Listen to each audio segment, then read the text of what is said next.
বর্তমান সময়ের জনপ্রিয় ইসলামিক বক্তা মিজানুর রহমান আজহারীকে নিয়ে এক চাঞ্চল্যকর খবর সামনে এসেছে। অস্ট্রেলিয়া সফরের মাঝপথেই তাকে দ্রুত দেশ ত্যাগের নির্দেশ দিয়েছে সে দেশের সরকার। কিন্তু কেন? হঠাৎ করে তার ভিসা কেন বাতিল করা হলো এবং কি এমন অপরাধ ছিল তার? আজহারীর এই সফর নিয়ে কেন এত বিতর্ক? বিস্তারিত জানতে ভিডিও শেষ পর্যন্ত আমার সাথেই থাকুন। আন্তর্জাতিক গণমাধ্যম ডেইলি মেইল এর প্রতিবেদন অনুযায়ী বুধবার 1 এপ্রিল মিজানুর রহমান আজহারীর অস্ট্রেলিয়ার ভিসা বাতিল করা হয়েছে। তার বিরুদ্ধে মূল অভিযোগ হল অতীতের কিছু বক্তব্যে তিনি ইহুদি বিরোধী মন্তব্য করেছিলেন এবং অ্যাডলফ হিটলারকে ঈশ্বরের শাস্তি হিসাবে আখ্যা দিয়েছিলেন। অস্ট্রেলিয়ার লিবারেল দলের সিনেটর জোনাথন ডুনিয়াম জানিয়েছেন, বিভিন্ন সংগঠন আজহারীর এই সফর নিয়ে আগেই উদ্বেগ প্রকাশ করেছিল। তাদের মতে তার বক্তব্যে ঘৃণা ও বিভাজন ছড়ানো প্রবণতা রয়েছে।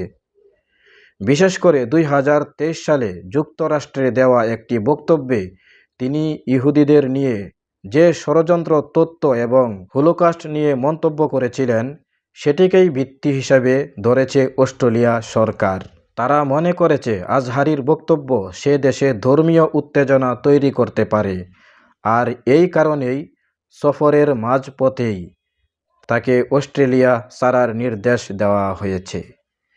তো প্রিয় দর্শক, বিষয়টি সহজভাবে বললে মূলত Mizanur Rahman Azhari legacy of faith নামক এক অনুষ্ঠানে যোগ দিতে অস্ট্রেলিয়া গিয়েছিলেন। ব্রিসবেন, মেলবোর্ন ও সিডনির মতো বড় শহরগুলোতে তার বক্তব্য দেওয়ার কথা ছিল, কিন্তু সে দেশের আইন অনুযায়ী ইহুদি বিরোধী বা উস্কানিমূলক কোনো মন্তব্য সহ্য করা হয় না। হিটলার ও ইহুদিদের নিয়ে তার পুরনো কিছু বিতর্কিত বক্তব্যের জেরেই মূলত আজ এই পরিস্থিতি সৃষ্টি হয়েছে। এর আগে যুক্তরাজ্যেও একই কারণে তার ভিসা বাতিল করা হয়েছিল। তো প্রিয় দর্শক, আপনারা পুরো বিষয়টি জানলেন। মিজানুর রহমান আজহারীর এই ভিসা বাতিল এবং অস্ট্রেলিয়ার এই কঠোর পদক্ষেপকে আপনি কিভাবে দেখছেন? তার সেই বক্তব্যগুলো কি আসলেই আইনত ভুল ছিল, নাকি এর পেছনে অন্য কোনো কারণ আছে? আপনার মূল্যবান মতামত অবশ্যই কমেন্টে লিখে জানান। ভিডিওটি শেয়ার করে সত্য তথ্যটি সবাইকে জানার সুযোগ করে দিন। আজ এই পর্যন্তই। আল্লাহ হাফেজ।